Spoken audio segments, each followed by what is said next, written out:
Hello, everybody, and welcome to another episode of What in the World is Happening, the show about Maitreya and the Masters of Wisdom. Hello, everybody. I'm Sabina Qureshi, broadcasting from Edmonton, Canada. And with me today are Elisa, Graf from Germany. Hi, Elisa. Sabina Qureshi, broadcasting from Edmonton, Canada. Thanks for being here. And Rich Teich from the USA. Hi, Rich. Hi, Sabina. Hi, Elisa. And so glad to have you both with us. We're going to talk about the constitution of man, something that interests all of us because we're all human beings. And we always want to know what are we? Who are we? Why are we like this? What's going on? Is there some kind of plan? Or were we just dumped here by accident?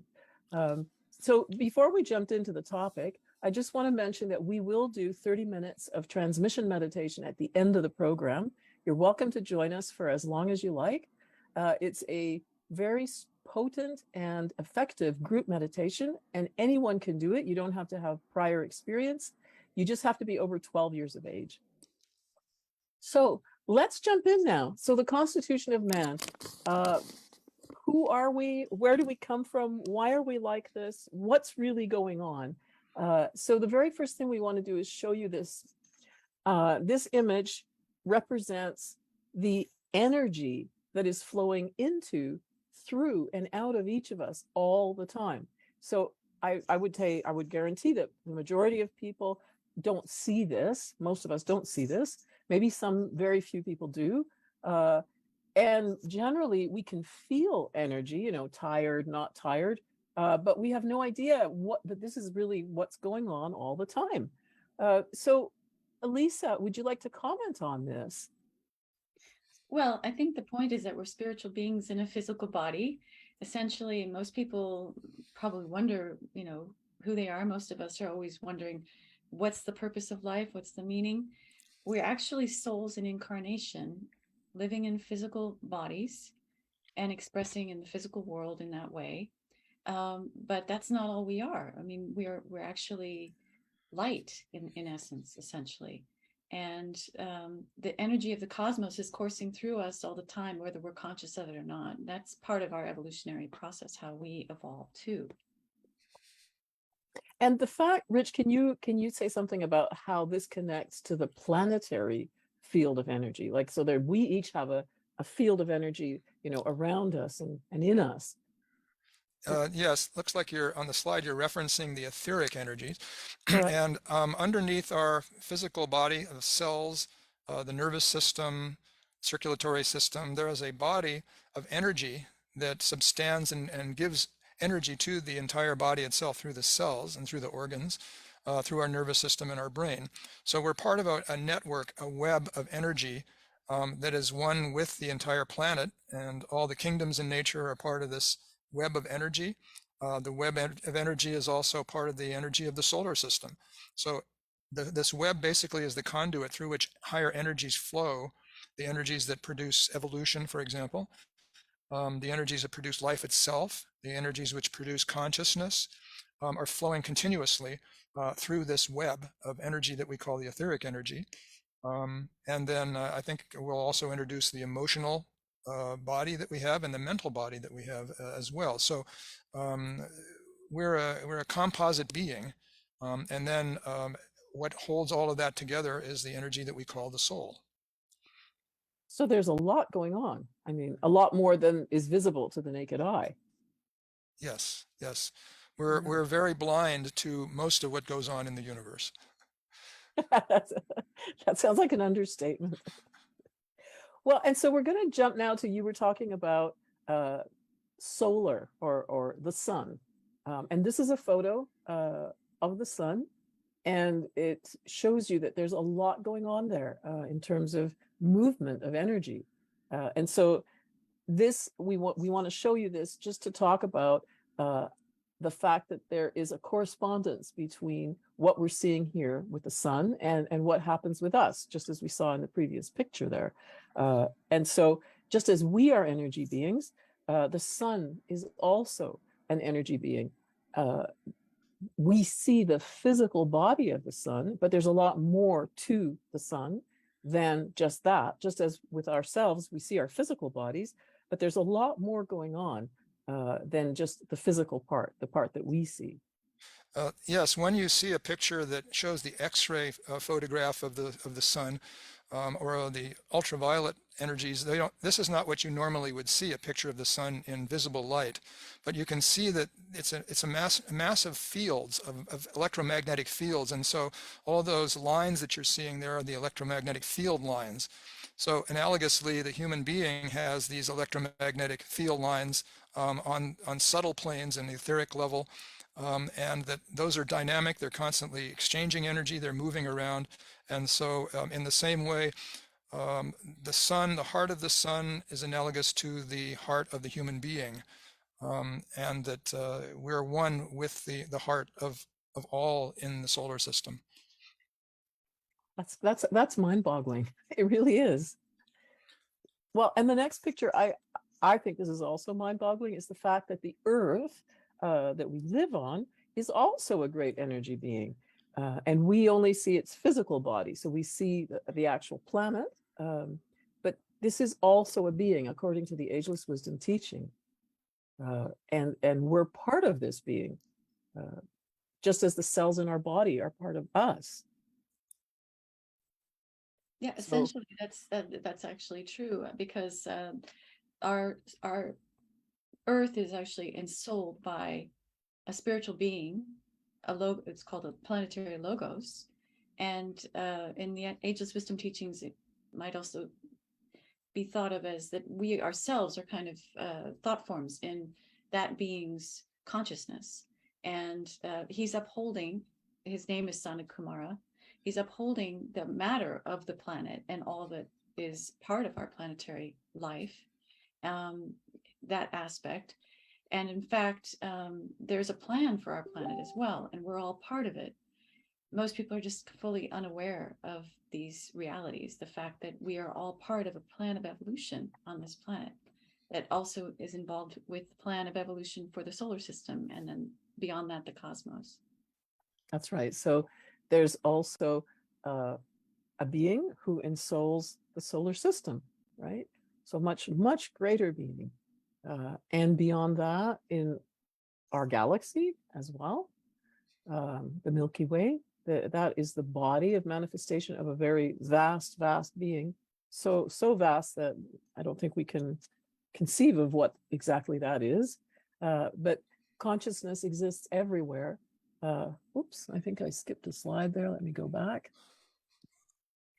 Consciousness exists everywhere throughout cosmos, and we are connected to all of every part of cosmos through our bodies, through our consciousness, through all the parts of us, because all of us is part of an energy field, and that field is connected. There's no separation.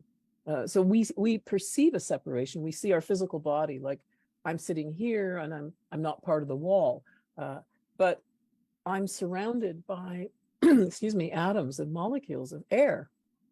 And so I'm connected through everything to everything. And of course, many Eastern philosophies say this, and more in physics, scientists are saying this as well. But the fact that we don't perceive it simply means that we're generally not thinking that way.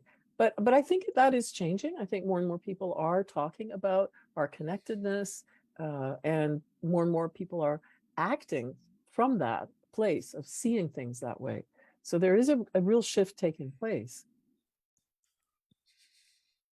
And this next slide that I jumped to before, this is just to talk about, this is a picture of, it's a micron electro, how do you say that? Photograph. Yeah, from a microscope that can see at the level of cells. So what you see is these are actual individual cells. And so just as all the cells in our body are alive and living their own lives, but they're part of us. They're part of a much larger entity. And so we also are like a cell in the body of humanity to begin with. And then beyond that, of course, our planet, the Earth. And so talking about humanity, we just want to mention this one concept, and that is that within humanity, you have so many different people, energies, minds, points of view, feelings. And this is the beauty of the human race, of humanity, is that you have this multiplicity of beings. Many, we're millions, we're billions. And yet there is no need for conformity. We don't have to be the same. In the fundamental way, we're the same, but the expression of that is varied, and really there's a fantastic range. And so we just wanted to show this picture to say that's a wonderful thing. Do either of you want to say something about that?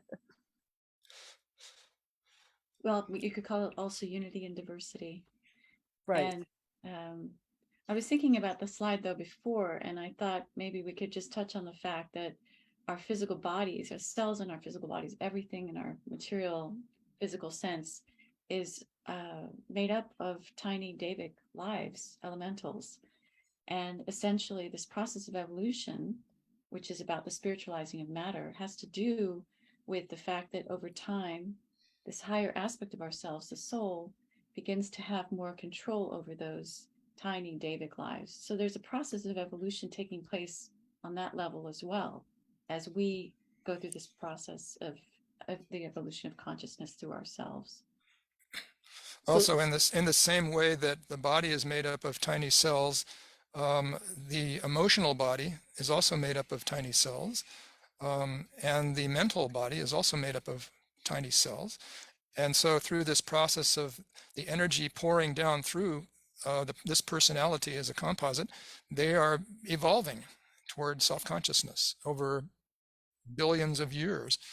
And that the soul is the energy which holds all of that together and provides the link between the lower personality and the higher spiritual aspects that make us up.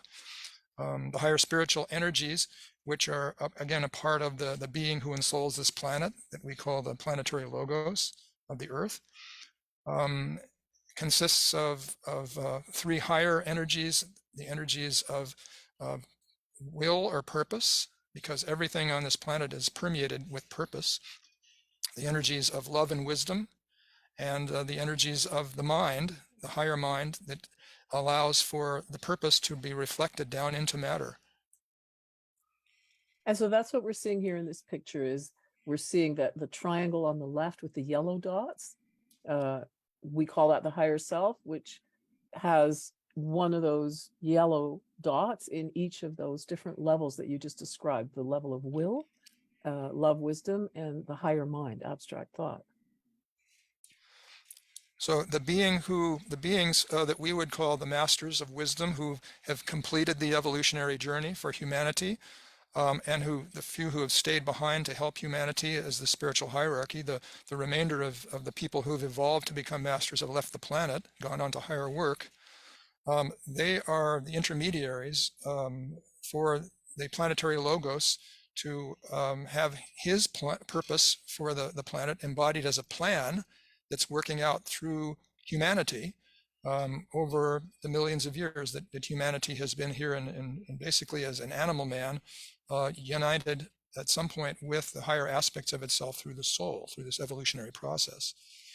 And we're getting to a point in the evolution of humanity that everybody feels there's something special about the time that we're in now, and that these higher energies are manifesting through us, but they're also encountering the residual energies of the past, which are trying to hold us into the old processes of, and I think you were at some point going to mention that we're in a kind of a juncture between two ages, two different periods that energies are characterized by certain qualities, which are at kind of a war with each other.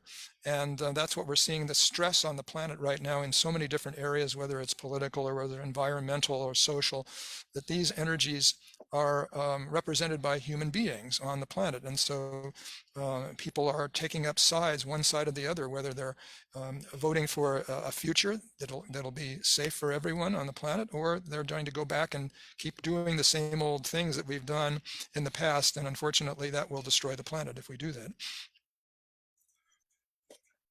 So just coming back to the idea that there are higher levels of consciousness, and that they express through different bodies. So we, that is individual people, we are these higher levels of energy, and we express them through sort of successively lower, but in the sense not of worse or morally inferior or anything like that, simply slower vibration. So just as we know with physical matter that solid matter, in solid matter the atoms are vibrating at a much slower speed than in liquid, and if you heat liquid, you speed up the vibration, then you get steam, vapor, or gas. So in the same way, these different levels also go from the slowest vibration, that's dense physical, through etheric physical, which is also physical, but that would be like finer than gas, what we know as gas. And then the astral or emotional level is an even finer or a faster vibration. Mental is faster than that. And you've got both what's called lower mind and higher mind. Lower mind would be concrete thought, like I'm working with actual physical things. I'm trying to arrange them. I'm organizing stuff. Higher mind, abstract thought. That's concepts. That's ideas. And then you keep going up. If you look on this chart, you see these different levels. But what I find fascinating is that all of this is connected through us. That is, we're not separate from any of it. So even what we call the divine, sort of the highest level here, is part of us. Yes, and permeating all of this is fire. You can think of the fire of the sun, but then the fire is in the atom. The fire is in each one of us, keeping our bodies warm, for example. That's a manifestation of fire at a simple level. The emotions can be a fiery energy. The mind is a fiery energy. So really, fire permeates the cosmos wherever we are. It's just at different grades or different levels of this fiery energy, which permeates all existence. Yeah, that makes a lot of sense. And we have this little picture here to show, again, the same idea, just a little bit differently, that you have the highest level, the spark of God, that individual spark of God, and then what we call the soul, which is an intermediary. It's reflecting down to the lower level, which is us, what we call ourselves, our mental, emotional, and physical body, our personality. And so it's just another way of representing the same thing. And then we have this little, oh, sorry, go ahead, Elisa. I was just going to say, I think it's also important just to talk about the fact that, we're a result of hundreds of thousands of lifetimes. And it takes quite a while before we come to recognize that there's a higher aspect to ourselves. Many lifetimes, hundreds of thousands. So we're all a mosaic in a sense of all those lives. So there's a process at work in each of us. And essentially over and over again, exactly the law of rebirth brings us back over and over again. But we never forget these experiences of our prior incarnations. They are actually, the soul is a repository for these experiences. So the whole purpose of this process also is for the soul to sort of collect these experiences over this long journey. It's actually for the process of the spiritualizing process. We're all sort of, in a sense, outlets for the monad, for the spark of God to learn in this dense physical world. And in a sense, all these experiences are kept in the soul. And every lifetime, we have a different personality. We have what are called these 3 permanent atoms that are still there after the death of the body. And before every birth, before each time a person is born again as a new personality, the soul decides what the energies of that personality will be based on those 3 permanent atoms. They basically set the tone for the next lifetime. And this is all with the purpose in mind of inculcating or bringing to the individual more experiences that are needed. So wait, so you're saying that the spark of God, that is the individuality that we are, each of us, which is we each have we are like a piece of God, if you want to put it like that. So that's what we call the monad in the Ageless Wisdom teachings. You're saying that this aspect of us, or this monad, needs to learn and evolve as well. So it's also learning through the experiences that we're having on the physical plane. Essentially, maybe Rich could explain it a little better than I can, but essentially, there's a process at work whereby we, in the process of spiritualizing matter through our bodies, are also bringing that whatever that is learned back in a sense. And so essentially, that's what the process is also about. Yeah, the energy that's coming from the highest levels of this being who ensouls the planet is pouring down through the various kingdoms in nature and helping them to evolve. It's all a process of evolution, from the densest form level up to the highest spiritual level. There's nothing in the universe that does not continually evolve. And so that's what this process is. So as you were saying, the monads do evolve themselves because they're a cell in the body of the planet, which is evolving itself to higher and levels of not only consciousness, but levels of beings that we really just call a word will or purpose or intelligence or love, wisdom. Those are whole realms of being that we can only give some name to, but are so vast that we can't really imagine them because they're a quality of the highest levels of the being of who ensouls this planet. And so the monad needs to have some experience down at the lowest level, but it's also providing a service by raising the energies of all of this composite being who we are to higher and higher levels of consciousness. So everything keeps evolving and the energies pour down from the top, they meet down at the lowest, all the way down to the lowest levels where our personality is made up of denser and denser material, and that raises them up by that process of evolution. And so in the process of raising them up, it also gains something from that process, right? Itself.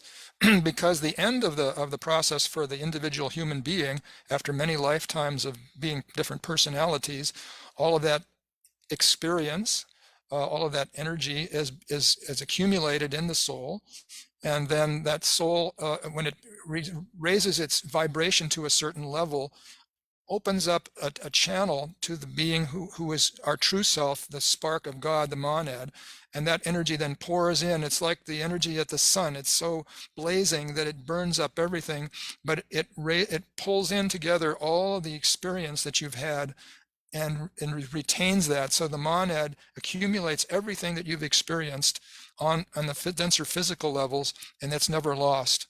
And at the same time, that fire is raising up all the cells in all the bodies that we have to a higher level of being.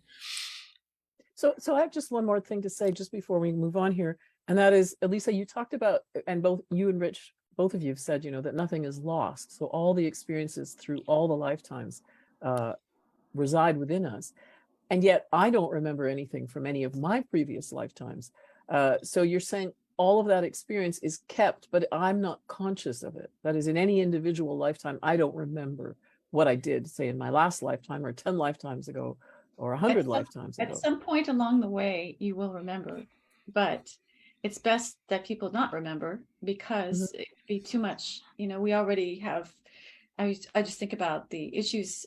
Psychology today is so focused on childhood trauma, for example. I mean, most of us are carrying around wounds from our childhoods that we still haven't resolved in our 50s. And imagine if we were carrying around hundreds of thousands of lifetimes of the trauma that we've all experienced. So there are reasons why it's sort of safeguarded Right. until we're really ready to be able to look at it. And at some point, it's been mentioned in various spiritual biographies where people awaken to this reality, they can remember some of their past lives. And maybe some people can remember all of their past lives, but it depends on where you are on the ladder of evolution and sort of what you can handle, I think. And so these permanent atoms are in fact where all the experience is kept or exists, so that, for example, let's say I learned how to play the violin in this lifetime. So that means, well, when I die or when I exit this life, that information, like all of the muscle memory in my hands and arms from playing the violin, all of my understanding about how to read notes, that type of stuff, it'll all be there in my permanent atoms, so that when I reincarnate the next time, I'll have that knowledge. Like I won't have to start over again. Right? Is that? Well, to some extent, I don't think most of us remember those things, but you can look at prodigies and look at what's going on in the world today. There are lots of kids being born who somehow know how to play instruments or to paint or do things. And you wonder, well, it seems pretty clear to many that they obviously brought that with them. They actually had that experience before. Well, for So- Mozart was an amazing child Exactly. prodigy. Right. Many of the famous composers were, Right. composing very complex music at the age of 6, that type of thing. Right. Yeah. I'd say that a lot of people have capacities that they, you might just say are talents, which most likely were developed in another life or many lives. Right, because it's more than you've had time to do this time around, Right. for example. Right. Yeah. Well, and we wanted to talk about individuality as well, right? Why is it so important? The fact that each of us is very aware of ourselves as an individual. And that is something that, according to the Ageless Wisdom teachings, it's a specific aspect of human beings. Animals, for example, don't have that type of awareness of themselves. They're in the process maybe of developing it, but they don't have individualized souls, right? I think Rich is really good. Yeah, it's a group soul. So there's a mineral monad, there's a vegetable kingdom monad, there's an animal monad, and so those three lower kingdoms,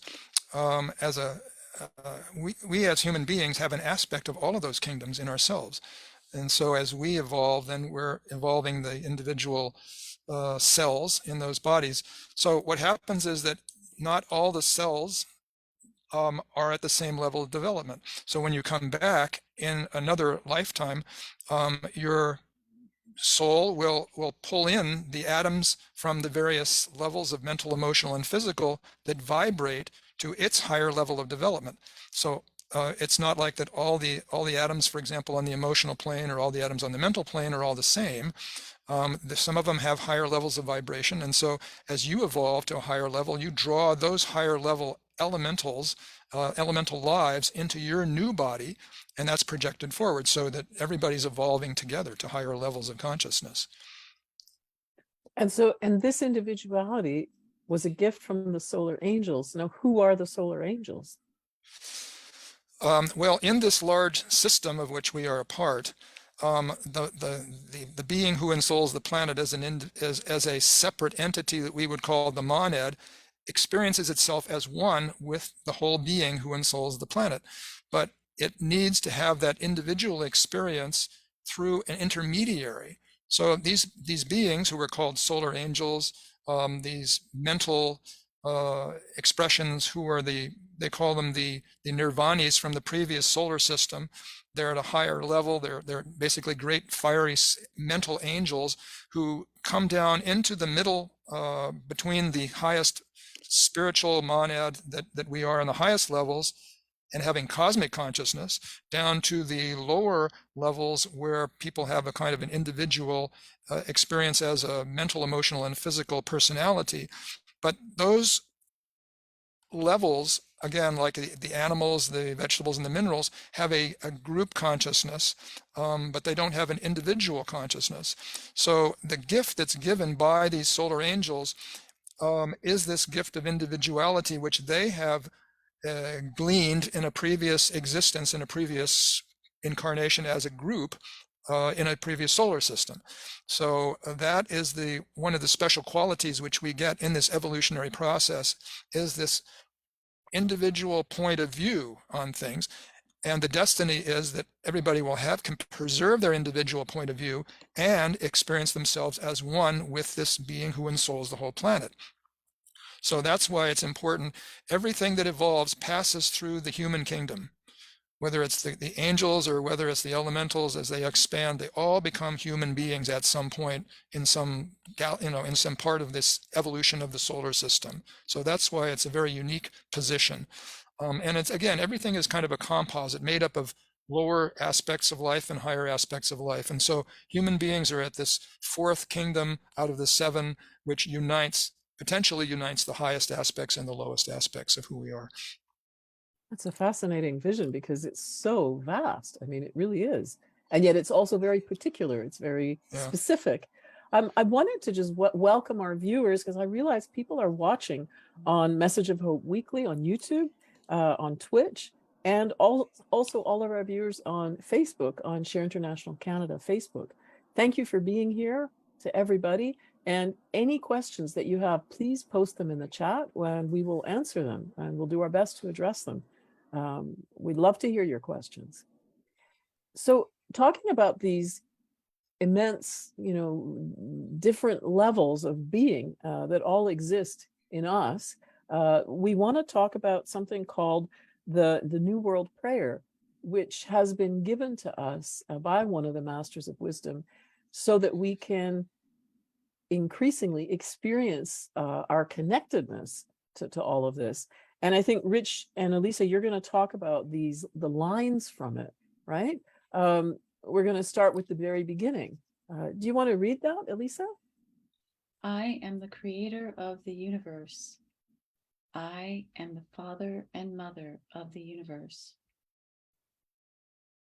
Wow, that's beautiful. Tell us something about that, Rich. Well, we were talking about the being who ensouls the solar system, and you could think of that as God. And that great being, what we see as the sun is just a manifestation, a physical manifestation of this being who exists on all these higher levels of consciousness and of being that we can just have names to. So there is a will or purpose that's being worked out through this solar system from this great being who ensouls the whole solar system. And all the consciousness of all the different gradations that make up the solar system are a part of the consciousness of the being who ensouls this whole solar system. So in this affirmation, it's reminding the person what their true nature is.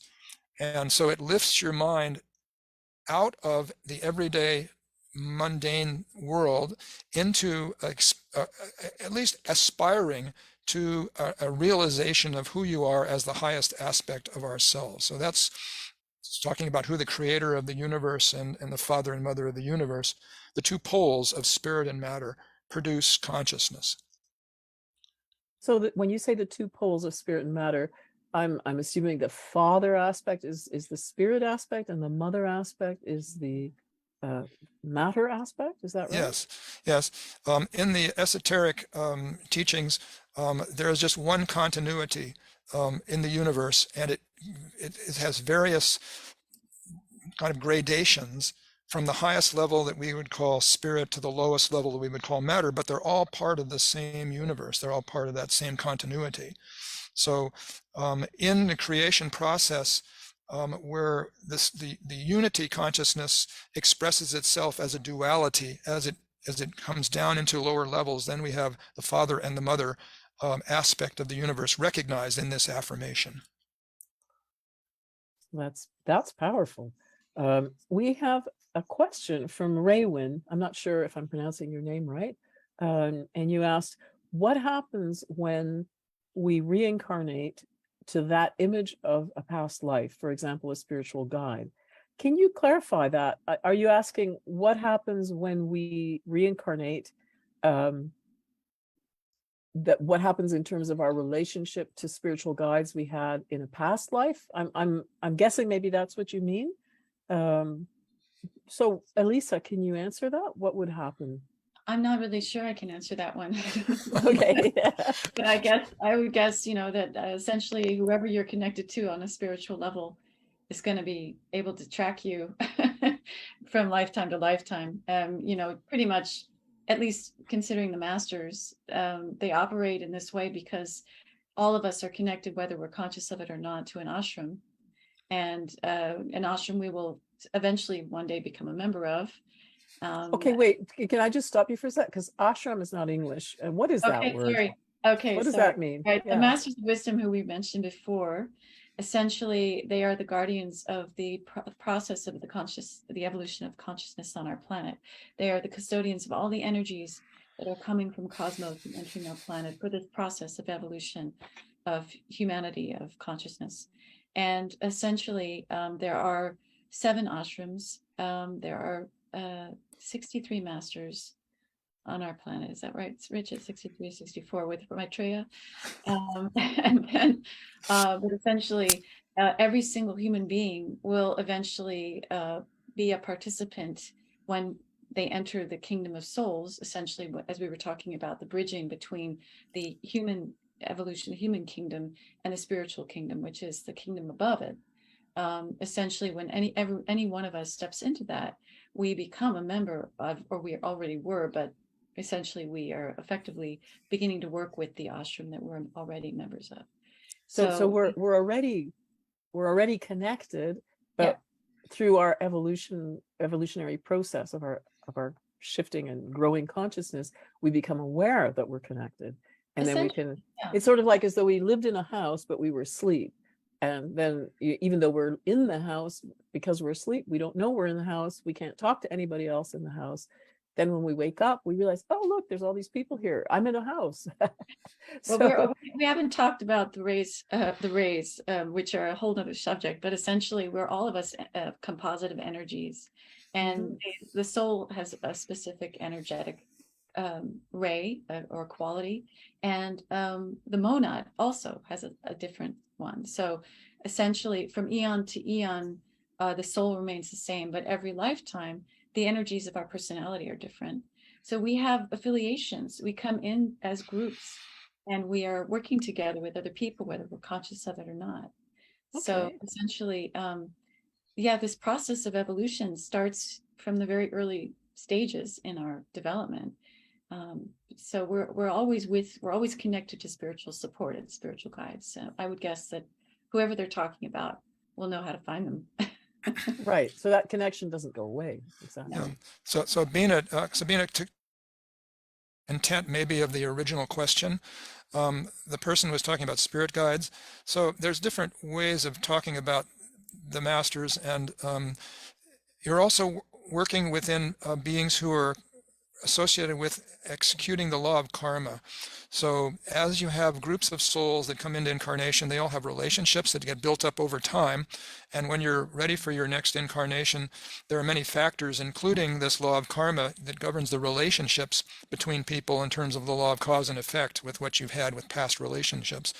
So you can have a spirit guide, but you could also say it's one of the masters, that you're always having teachers who are helping you assimilate the experience you've had between lifetimes, and also to guide you to what's best for your development in the next, in your succeeding lifetimes.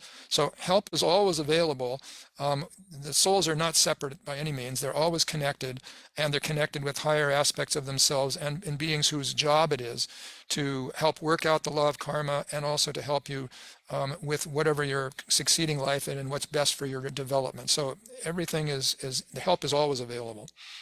That's a wonderful vision. And Raywin, thanks for confirming that we have answered your question. That's great. Let's go on to the next couple of lines of this. Do you want to read that, Elisa? Everything comes from me. Everything shall return to me. Rich, you were going to comment on this? Yes, that's illustrating that there is this great breath in the universe.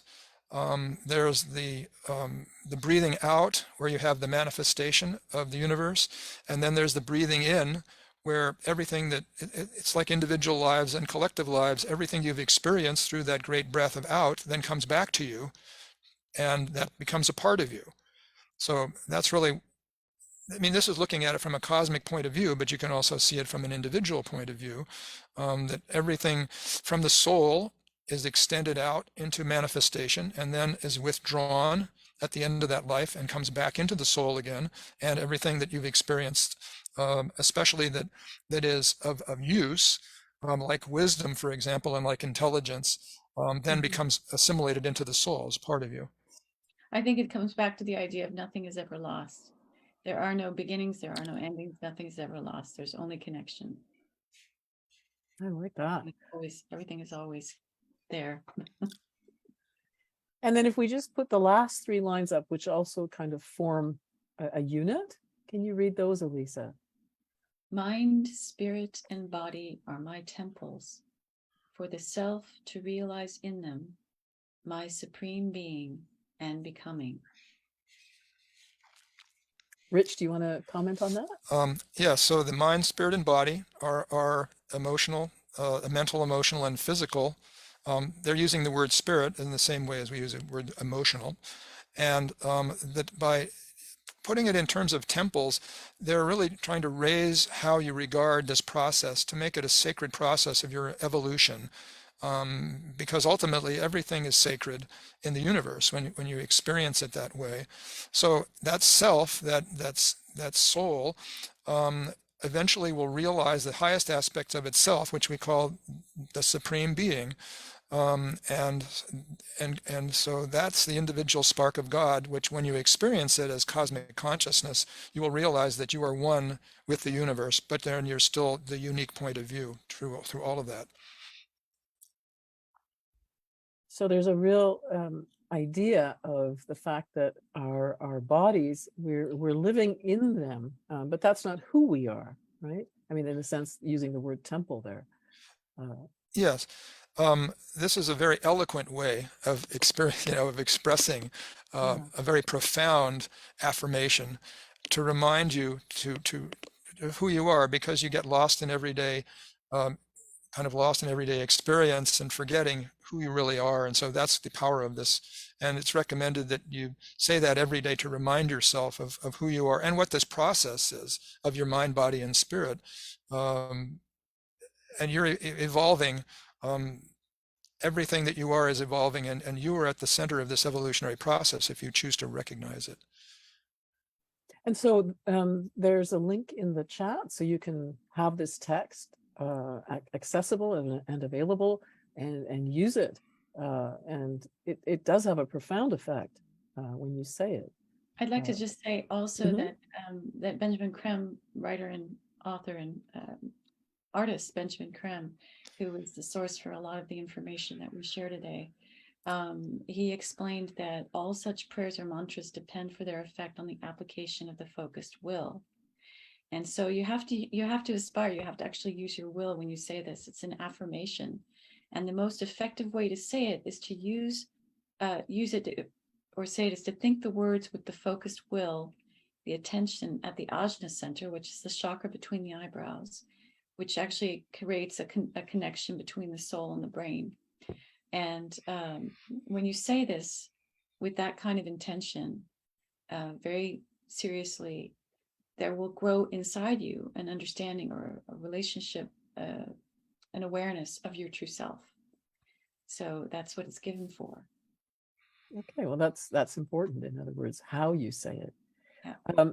I'm going to go to the next slide, which is just to show that this idea that your body is a temple also is in the Bible, in Corinthians. Or do you not know that your body is a temple of the Holy Spirit within you, whom you have from God? So that's a very succinct way of saying, in essence, what we've been talking about here. Right.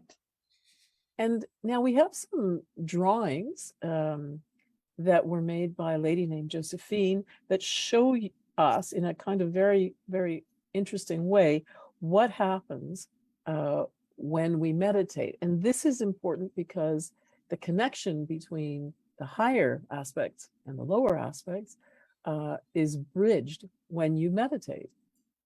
So that's one of the essential purposes of meditation. Do either of you want to say anything about that? I just wanted to say that at some point after many thousands of lifetimes, according to the Ageless Wisdom teachings, it really takes quite a while before the human being actually starts to have a sense of this higher self, and the soul can then kind of start to work through the individual. And people begin to look more deeply at the meaning and purpose of life itself.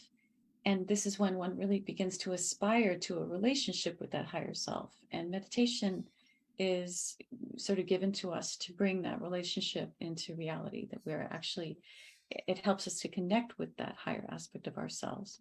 So people then generally have a yearning to do some form of meditation in some lifetime. Many people already have had lifetimes of meditation. That's why they're drawn to it.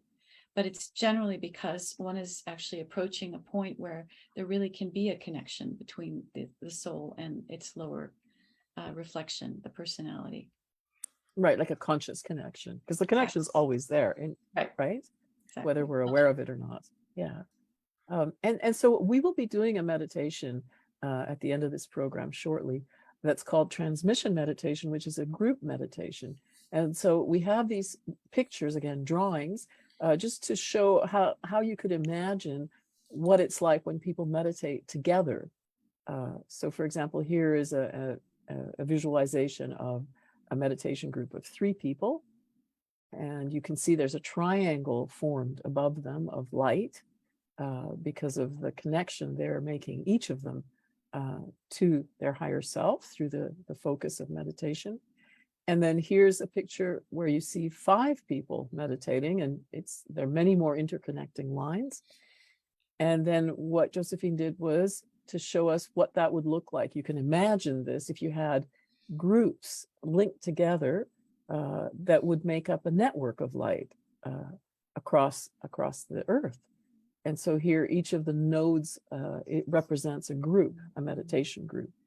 And then the last picture is just to show how you can end up with that network can be encircling the whole planet. And we have now a picture just to show the different evolutions of the solar system. Now, we've been talking about these. So for example, the simplest or lowest in the sense of speed of vibration is mineral.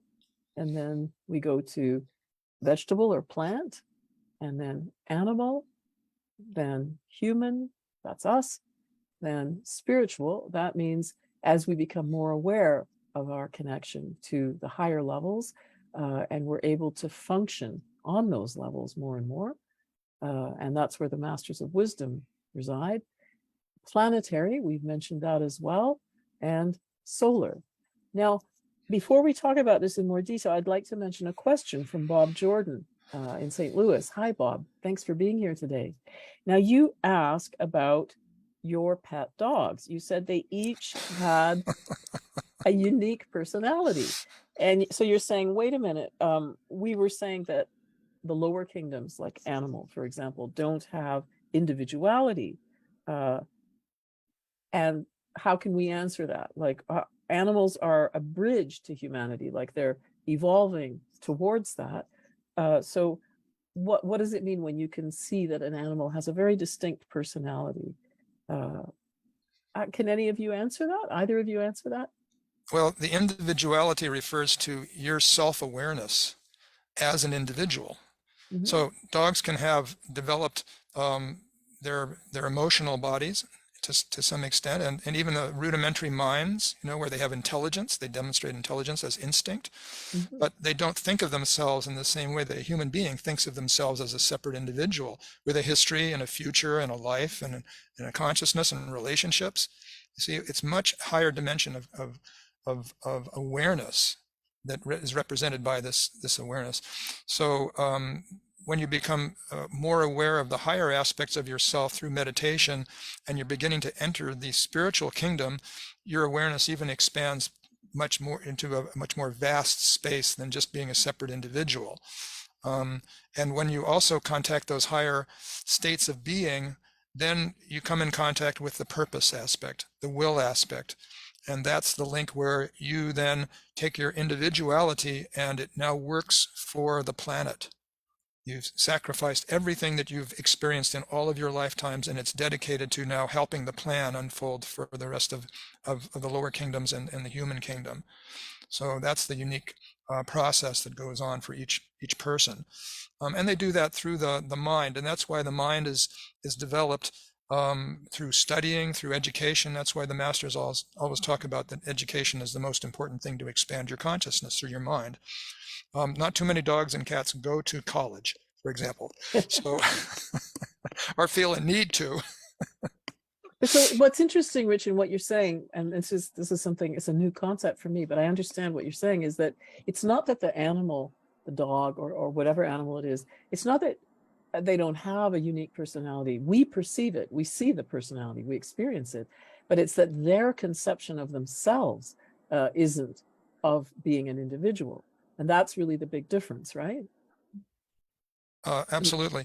And because they're not evolving as separate individuals, they're still part of the animal kingdom as a whole.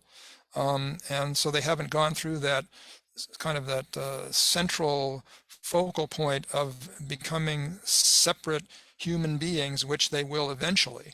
But, you know, it may take another probably millions of years before the highest levels of the animal kingdom then are, the door is open in a sense to become individuals. And that's where once they've developed the mind principle to a certain point, then these beings who ensoul the soul, who create the soul body out of themselves, these solar angels, then they will come in and make that link to the mental, the highest development of that individual to be animal. And they would be like essentially an early animal man at that point in their evolution. And then they would be able to link up with the individualizing process through the solar angel at that point, but millions of years from now. Okay. Wow. Well, Nice answer. While we have this chart up, I was just going to also say that it's important that we remember that actually, as we talked about at the very beginning, energy is always moving through all of us from the cosmic level all the way through all these different kingdoms. And in fact, the human kingdom, without realizing it, is transmitting spiritual energy to the animal kingdom. The animal kingdom is doing the same to the plant, and the plant to the mineral. So this is a process that's going on without our being consciously aware of it, that we are actually transmitting spiritual energies to help the evolutionary process of the kingdoms below. That's why humanity is in the middle. But also the fact that oh, I don't remember where I was going to go with that. Rich, maybe you have something else to add to that. Well, I think we would call that process domestication. So the most developed animals are the ones who've had a very prolonged contact with human beings. Right. So the elephant and the dog and the horse, these have all had a long history with human beings. And so that's raised their vibrations so that they've become the most evolved in their animal kingdom. Yeah, that makes sense. I have another question that I've just seen in the chat.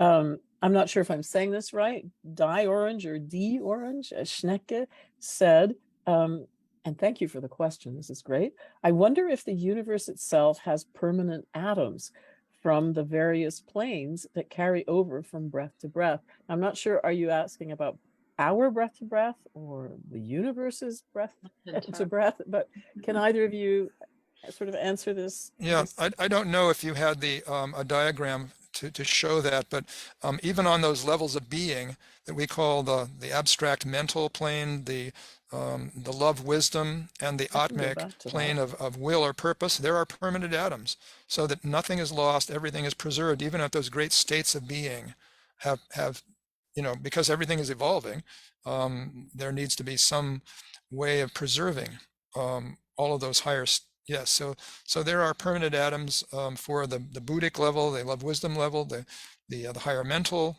with the true permanent atom there, and the atmic. So those are true permanent atoms because the lower so-called permanent atoms are eventually dissolved, and all of that experience then is brought into the monad, and which is expressing itself through those higher qualities.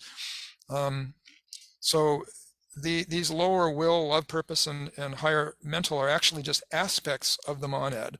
They're not separate. See, this is hard to express like this when it's kind of linear, but they're just aspects in the same way that when you express love or you express intelligence, it's not separate from you. It's an aspect of yourself. Right. Yeah. Oh, okay. D Orange, just to add to the question about the breath to breath, says the out breathing or breath that Rich mentioned earlier, that you mentioned earlier, Rich. I think it's the breath at the cosmic level of breathing out, which creates the universe. And then like everything came from me, everything shall return to me, right? Yeah. It's the same way with the individual soul. It has birth and then it has death, but nothing is lost, right? It's just the form which is being breathed out and breathed in again for the purpose of experience. Well, so maybe I understand this question now to be about, for example, if we're talking about successive levels of being, so if, for example, the galaxy is also a being, then the universe supposedly is also a being. So maybe that's what you're asking about, you know, when one evolution of one universe comes to its end, for the next evolution, will the permanent atoms from all of these planes of existence be there ready to begin a new sort of evolution or a new universe? Yes, in cosmology, science now knows, astronomy now shows that when a sun dies, a solar system gets to the end of its life, having burned up all of its hydrogen and helium, eventually it will go into, say, a nova, and all of in that process of converting hydrogen and helium to higher, more advanced levels of elements, becoming carbon, and that's where all of our iron and oxygen and nitrogen came from, because our solar system had a previous incarnation and it was much more primitive, and now we're able to take all of those atoms which were evolved through that process of becoming a star and incorporate them into ourselves. So all of the elements in our own bodies and in our planet, everything that we experience as our planet, were forged in the furnaces of a previous star,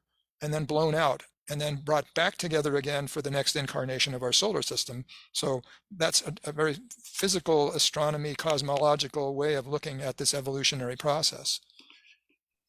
Wow. So really it is an infinite process. So the same kind of death and rebirth that we go through as individual human beings, our solar system goes through them, a galaxy goes through them. It's happening at all the levels. And thank you, D. Orange, for replying and saying yes, that was what you were asking. Yeah, and at the very beginning, we have what astronomy calls the Big Bang.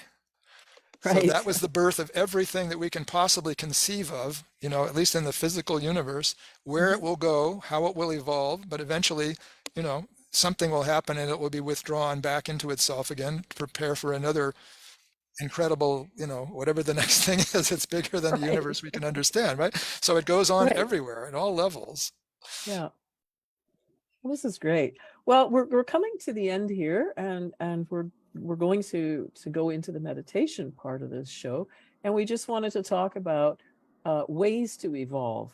That the main two things that you can do to help further your evolution is, one is meditation, and the other is service. And this is according to Benjamin Crumb and the Ageless Wisdom teaching. Meditation, as we've said, strengthens the connection between the soul, the higher levels, and the personality. And service helps to develop the positive traits that reflect the nature of the soul. So the more you do things for others or serve a greater purpose, and others doesn't have to only be other human beings, doing something for the environment. That's also others, other beings. So service is a function of the soul. The soul, that's what it wants to do. That's what we as souls want to do. So when you do that, when you do service, you're helping to grow the connection that you have with that part of yourself. I want to just add to that, and that is, as you beautifully said it, but I want to just add to that, and that is that the soul only knows connection to everything. And so that's an expression. When you serve, you see yourself in your brother or sister, or, in everything. And essentially that's why you desire to serve. So as we become who we really are, the soul, that's what we desire to do. Yeah, that makes so much sense. And so transmission meditation, which we will do in a few minutes, combines meditation with service. So it links both of those together. And would either of you like to talk about how it does that? Well, transmission meditation, it's a group service. We were talking about how energy is being transmitted from all the different kingdoms. Spiritual energy is coming through all of us without our being conscious of it. In transmission meditation, we actually are making a conscious effort to connect ourselves. As we do this particular form of meditation, we are automatically connected with the spiritual hierarchy, the spiritual kingdom. And we offer our chakras, in a sense, to step down energies, these cosmic energies that would otherwise bounce off most people. And these energies are actually being used by the spiritual guardians of our of our evolutionary process, the Masters of Wisdom, for the purpose of helping humanity in different ways. So these energies are needed, and rather than it being an unconscious process, with transmission meditation, it's a conscious process that we elect as a service to be disciplined and to sit and to allow these energies to be sent through us in a scientific manner by the Masters of Wisdom. And in the process of this, and they only send as much energy through each individual's chakras to the extent that they can, that's good for them. So they are the ones who guard and guide the process. These energies are very transformative. So we're doing a service, and at the same time, these energies are transforming us, and they So help Lisa, to evolutionary process. sorry, I interrupted you too soon, but I wanted to just talk about the word step down, and you talk about how this is a service. So the word step down is referring to changing the vibrationary rate, or the rate of vibration of the energies, right? The energies are at such a high vibration, they would normally bounce off of people, society, humanity. And so these energies need to be stepped down through, like a transformer, the way that it works in electrical transformers. These energies are then stepped down to a lower voltage, you could say, so that the masters can then use them in the world. So the reason that they bounce off of us when they're at a higher level is because in order to absorb something, you have to be vibrating at the same frequency, right? Yeah. And you can't absorb it if it's vibrating at a higher frequency than you are at, or that your mind is at, or your energies are at. Right. Yeah, it comes down through the soul. And so the reason that you're focusing your attention on that center between the eyebrows is where your soul's contacting your personality. So your different centers in your body, the different chakras, are all vibrating at different rates. The highest vibration rate is coming down through the soul and through the head centers. So when you focus on the head centers, you're able to contact the highest vibration and hold it there. And meanwhile, the energy is circulating through your heart center, through your throat center, and through the centers, other centers in the brain, and so on. And so those are being stepped down to those chakras which are vibrating at a lower level. And then those levels, those energies are circulated through the group. And then the masters take those energies now, which are down through your lower vibration chakras, and send them out to wherever they're needed on the planet, that they can then be absorbed. So it starts with the head center. It starts with the highest head center. Those energies are vibrating the highest level down through your chakras, which are vibrating at a lower level.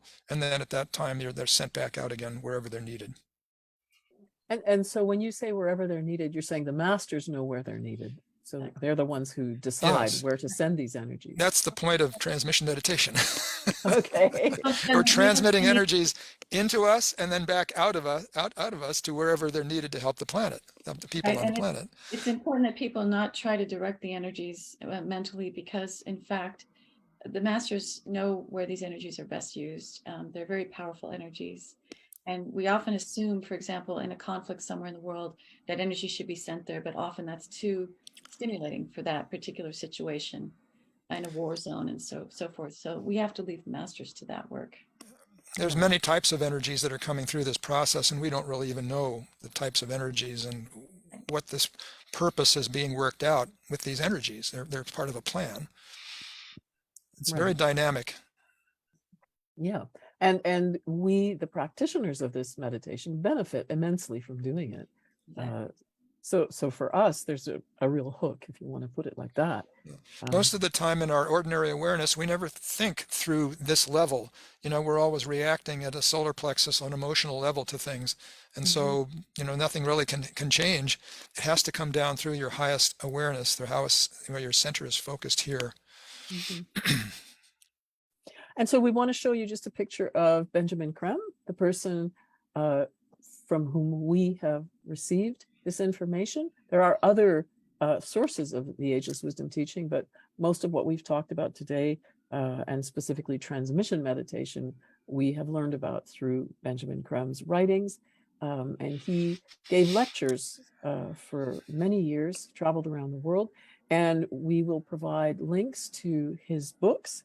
And just before we do that, I want to put up one more slide. And this is a quote from one of the masters of wisdom, Maitreya, who says, "I know that within men sits a divine being whose plan it is that love and justice should triumph. This being so, the end is assured." This is a very reassuring message because it tells us that in spite of what we see in the news, all of the chaos and the crisis, destruction, and just sort of a feeling of being on the edge of some terrible cataclysm or in the middle of it already, Maitreya is saying that things are going to work out. And why? Because within each of us sits a divine being, and that's us, the spark of God, whose plan it is that love and justice should triumph. So he's basically saying all of us have that as our plan, whether we are aware of it and connected to that idea or not in our consciousness. Yes, the planet itself is undergoing a form of speeding up of its own evolutionary process in all kingdoms in nature. And so we're seeing that as stress in so many different, the human beings seeing as stress, the different kingdoms in nature have stress. And so that stress is a result of, or that tension results in our speeding up of our evolution. And that's why we're seeing this today. These are energies that are coming from outside the planet that are producing this effect. It's not humanity that's doing it, it's being produced. The effects we see in humanity, but the energies are coming from a much higher level. And there's a purpose behind those energies, as all things coming in from higher levels. Well, that's good to know. So we're not just careening off in some random way. And so we want to share our resources so that you can get more information if you're interested. And I know that John has put those into the chat as well. So there's share-international.org. A vast body of information is on that website. You can also go on to YouTube, to the Share International channel, and you'll see many videos of interviews and talks by Benjamin Creme on all of these topics, and also on the meditation that we're going to do. And there are 4 books that you can download for free as PDFs at share-ecart.com. You can also buy other books. There are a total of 17 books that Benjamin Creme wrote. So these are available, and you could start reading right away if you want to. In addition to all of this, there's a magazine that's published 10 times a year called Share International, and it is available in many languages. You can subscribe to it at share-ecart.com, but you can also read excerpts from the magazine on the website that we just had up, share-international.org. And one more source of information is your podcast, Elisa. You do a podcast, right? Called Mystic Takeaway. That's right. That's do you right. want to say something about that? Yeah, it's a really wonderful opportunity to hear stories from people who've had spiritual experiences, many who've had potentially experiences of meeting the masters in disguise.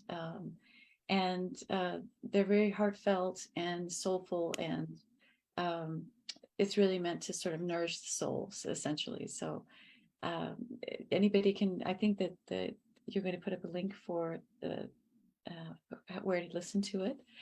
There are 36 episodes so far, and I usually put one out every 2 weeks. And I also tell people that I have a Facebook page, and if somebody would like to share an experience on Mystic Takeaway, they can send me a message. Oh, wonderful. Oh, great.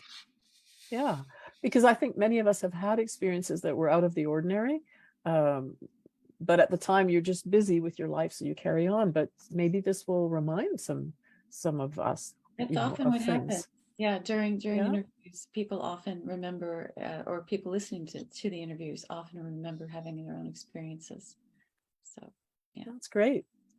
And before we jump into the meditation, I'd like to just mention that in a month we'll be doing another program on environment and consciousness, restoring the integrity of life.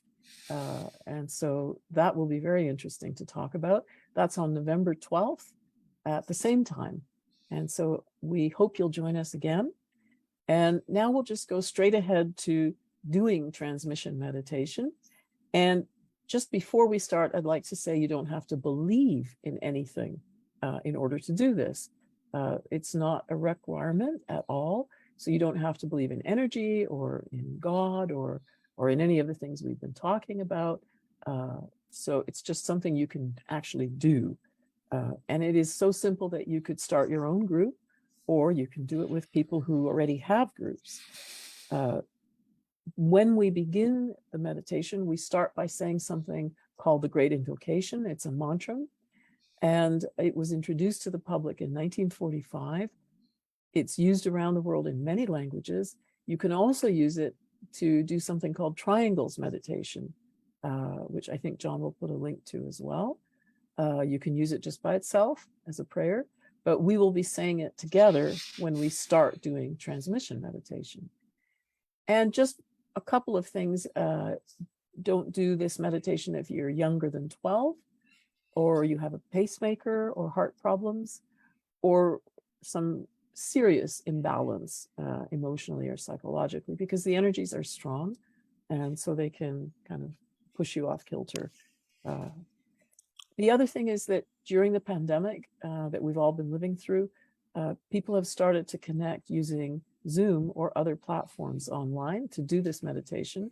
Prior to that, everybody went and met physically, in somebody's home or in a local bookstore or a meeting room. And so, if you're living with people and you want to do this meditation, that's great, because then you can actually just sit down together and do it. But as we're going to do it today, we'll do it virtually using this platform. And so the basic technique is, as Elisa and Rich were both describing, is that we focus on the ajna center, which is the spot between the eyebrows. If you've never done that before, you can just put your finger here to feel what that feels like. And just remember that feeling. And then after we say, or as we're saying the Great Invocation, feel that spot. And there's only one real instruction for this meditation, and that is, if you notice that your attention has gone away from this spot here, you say Om mentally in your mind, not with your voice, but you just say it mentally.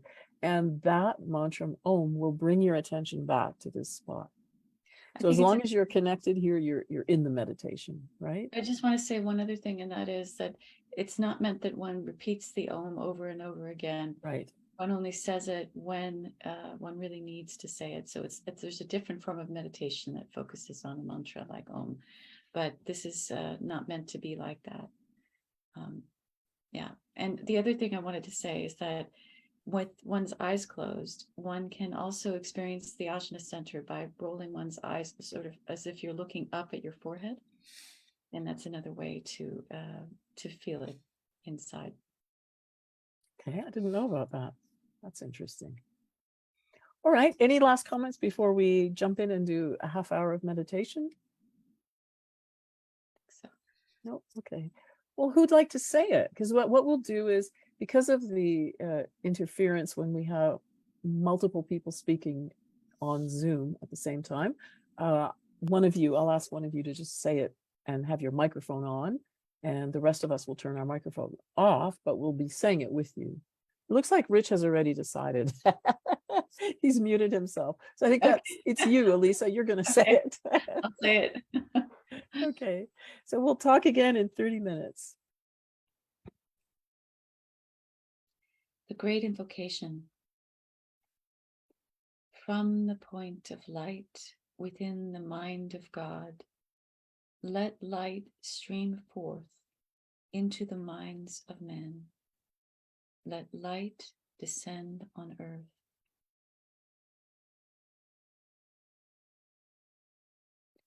From the point of love within the heart of God, let love stream forth into the hearts of men. May Christ return to earth.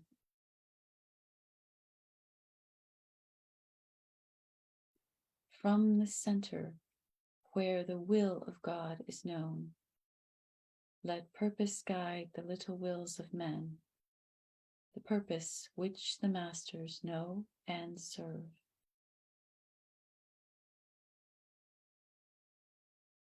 From the center which we call the race of men, Let the plan of love and light work out, and may it seal the door where evil dwells. Let light and love and power restore the plan on earth.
Well, that was 30 minutes.